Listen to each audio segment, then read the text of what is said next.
Assalamualaikum warahmatullahi wabarakatuh. Selamat berjumpa lagi dengan channel Guru Cakap, channel yang berbagi informasi tentang dunia geografi. Bagaimana kabar sobat-sobat semuanya, siswa-siswa semuanya? Semoga selalu dalam keadaan sehat walafiat. Kali ini kita akan membahas tentang Selat Bali. Selat Bali merupakan salah satu selat penting di Indonesia yang memisahkan Pulau Jawa di sebelah barat dengan Pulau Bali di sebelah timur. Letaknya secara geografis berada di antara Kabupaten Banyuwangi, Jawa Timur, dan Kabupaten Jembrana, Bali. Sedangkan secara astronomis, Selat Bali terletak di sekitar koordinat 8 derajat 10 menit hingga 8 derajat 30 menit lintang selatan dan 114 derajat 20 menit hingga 115 derajat 10 menit bujur timur. Saat ini memiliki panjang sekitar 2,4 hingga 3 km pada titik tersempitnya dan merupakan penghubung alami antara Laut Bali di utara dan Samudra Hindia di selatan. Karena letaknya yang strategis dan menghubungkan dua pulau besar dengan mobilitas ekonomi dan pariwisata yang tinggi, Selat Bali menjadi salah satu jalur laut tersibuk di Indonesia bagian timur. Setiap harinya terdapat sekitar 200 hingga 250 kapal penyeberangan yang hilir mudik antara Pelabuhan Ketapang di Banyuwangi dan Pelabuhan Gilimanuk di Bali. Sebagian besar kapal tersebut adalah kapal feri yang membawa penumpang, kendaraan pribadi, truk logistik, hingga bus antar pulau. Rata-rata waktu tempuh penyeberangan adalah sekitar 45 menit hingga 1 jam, tergantung kondisi cuaca dan arus laut. Dari segi kedalaman, Selat Bali memiliki variasi topografi bawah laut. Kedalamannya rata-rata antara 60 hingga 150 meter, dengan bagian paling dalam berada di tengah selat. Arus laut di Selat Bali juga tergolong kuat dan dinamis karena dipengaruhi oleh arus pasang, surut, serta arus musiman dari Samudra Hindia. Kecepatan arus dapat mencapai 2 hingga 4 knot. Bahkan pada waktu-waktu tertentu bisa lebih cepat, terutama saat bulan purnama atau bulan baru yang memperkuat gaya tarik gravitasi terhadap laut. Arah arus di Selat Bali sangat dipengaruhi oleh musim. Pada musim timur sekitar Mei hingga Oktober, arus laut cenderung mengalir dari utara ke selatan. Sementara pada musim barat sekitar November hingga April, arus bisa berbalik arah. Kondisi ini tentu perlu menjadi perhatian penting bagi pelayaran dan rencana pengembangan infrastruktur di wilayah ini.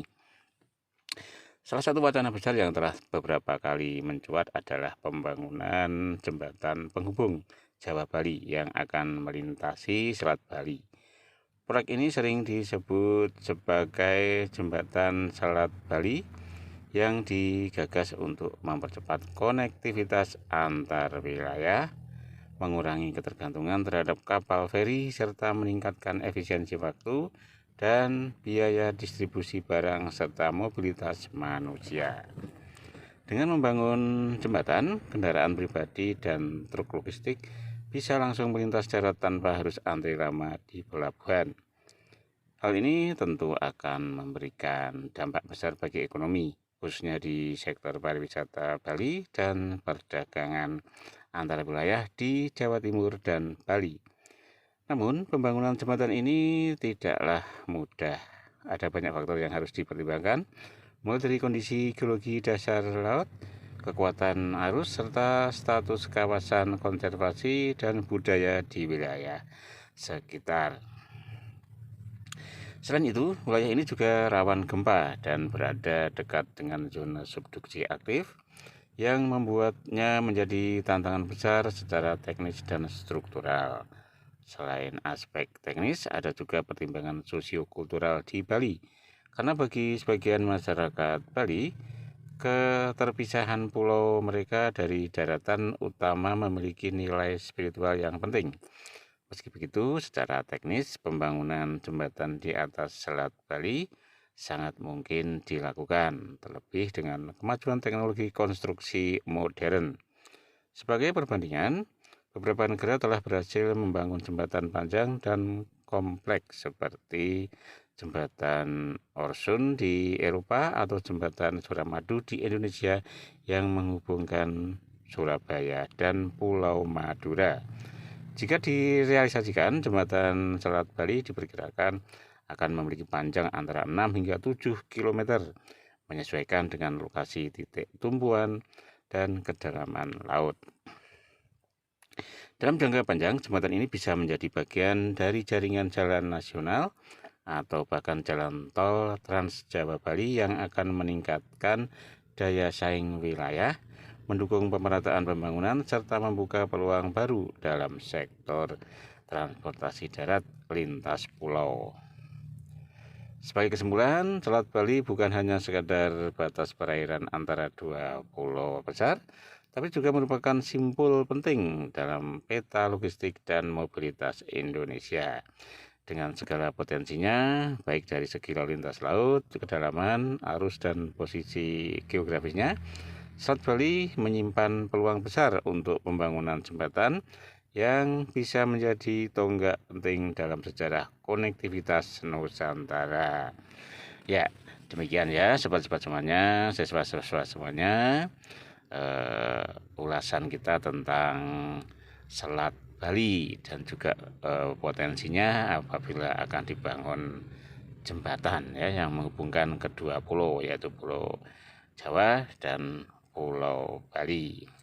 Semoga ulasan ini ada manfaatnya dan tentunya ada kekurangan-kekurangan, ini mohon dimaafkan. Sebelum kita akhiri, jangan lupa sobat-sobat semuanya untuk subscribe bagi yang belum, ngasih like, komentar, dan juga share. Oke, saya akhiri. Wassalamualaikum warahmatullahi wabarakatuh.